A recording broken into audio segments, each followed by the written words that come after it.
Notre invitée ce matin, Céline, c'est la présidente du groupe L'Étudiant. Bonjour Christelle Mercier. Bonjour. Ah, on ne trouve déjà plus le magazine en kiosque depuis un an, mais voilà que vous allez arrêter aussi les ventes par abonnement, puisque l'étudiant n'existera bientôt plus en version papier. Ce sera uniquement sur Internet à partir du mois de janvier.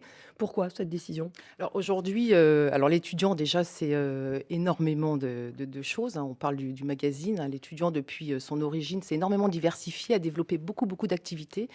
Et aujourd'hui, alors les activités, c'est notamment les salons, hein, beaucoup de salons, et je pense que beaucoup des auditeurs sont aujourd'hui allés sur les salons de l'étudiant, a développé aussi beaucoup l'activité Internet.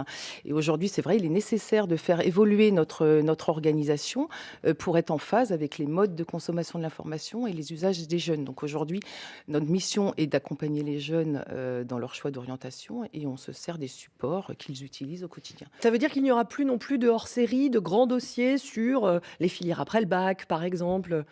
Alors, on souhaite privilégier et rend encore plus l'information gratuite sur le digital, hein. Donc ça, on va mettre et on va investir des moyens sur le digital.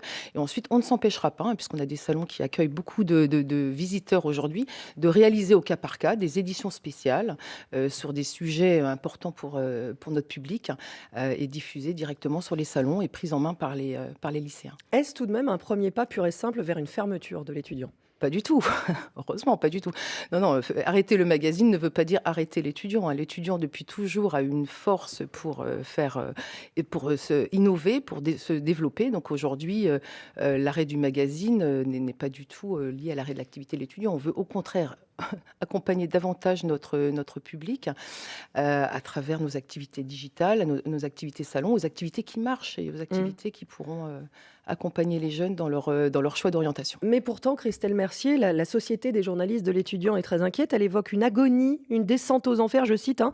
Elle dénonce une vampirisation de l'éditorial par le business. Comment pouvez-vous rassurer les journalistes de l'étudiant? Aujourd'hui, j'entends, c'est vrai que toute phase de réorganisation d'une entreprise est quelque chose d'inquiétant, donc ça peut inquiéter les salariés. Donc non, l'étudiant n'est pas en agonie. Aujourd'hui, je porte un projet d'entreprise qui est nécessaire pour l'avenir de l'étudiant. Et c'est nécessaire aujourd'hui de faire évoluer nos activités pour qu'elles soient en phase avec les consommations de nos publics. Il y aura toujours une rédaction à l'étudiant. La rédaction de l'étudiant fait partie de l'ADN. Et aujourd'hui, nos journalistes ne sont pas que sur le print, sont également sur le digital, et encore plus sur le digital que sur le print, et effectivement sur nos salons également. Va-t-il y avoir des suppressions d'emplois? Alors, on va passer effectivement par une phase de PSE, hein, malheureusement. Donc, on va Plan de supprimer. sauvegarde de l'emploi, hein, plan social. Oui, plan social. On va supprimer certains postes liés à l'arrêt du print. Combien? Uniquement. Alors aujourd'hui, on rentre en phase de négociation, pardon, avec les élus. Donc c'est un peu prématuré d'en parler. Alors j'espère qu'il n'y aura pas plus d'une dizaine de postes. Et parallèlement, il y a des postes qui vont être créés, il y a des métiers qui vont évoluer. Donc voilà. Et là, je porte moi cette réorganisation qui est nécessaire pour l'avenir de l'étudiant, et nécessaire pour que l'étudiant reste un média référent pour les jeunes, avec une mission qui est importante aujourd'hui quand on est en phase de réforme importante pour les jeunes. L'étudiant se doit de les accompagner au mieux dans leur scolarité et avec les médias qu'ils utilisent. Mais l'étudiant a changé 3 fois de propriétaire en 3 ans.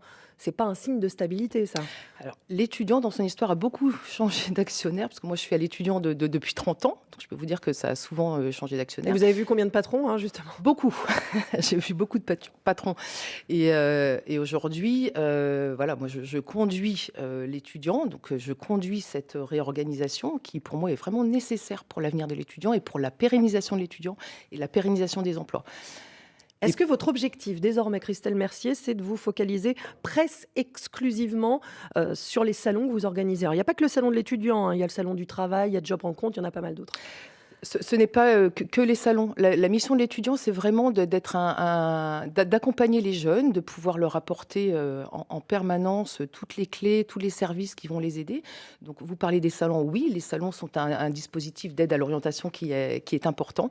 Mais le digital, aujourd'hui, le digital est une vraie référence pour les jeunes. On a plus de 5 millions de jeunes visiteurs uniques par mois sur notre site. Donc, c'est déjà un média de référence. Donc, on est déjà passé à l'ère du digital depuis longtemps à l'étudiant. Et aujourd'hui, on se doit d'appuyer encore sur ce média-là pour encore plus les accompagner demain. Donc, pas que les salons, il y a le digital et aujourd'hui, on suit plus que jamais l'usage de notre cible. On est sur les 15-25 ans avec des modes de consommation qui bougent beaucoup et donc l'étudiant se réinvente en permanence. 5 millions de visiteurs sur votre site, mais Par combien mois. d'abonnés papier encore Alors, aujourd'hui? d'abonnés papier, alors j'ai plus le chiffre en tête, le nombre d'abonnés a diminué de façon importante ces dernières années. Et c'est pour ça aujourd'hui qu'on prend ce virage pour accélérer sur le digital. Et là, je pense que vous serez d'accord sur le fait de dire que les jeunes aujourd'hui ne vont plus chercher l'information sur le print, qu'on doit nécessairement s'adapter pour l'avenir de l'étudiant. Votre site internet est gratuit aujourd'hui. Notre Est-ce si- qu'il va le rester? Bien évidemment. Aujourd'hui, nous apportons de l'information gratuite pour accompagner les jeunes. Donc, le site est gratuit, l'information sera gratuite, les services seront gratuits. Merci Christelle Mercier, présidente du groupe L'Étudiant. C'est moi Merci d'être venue ce matin sur France Info.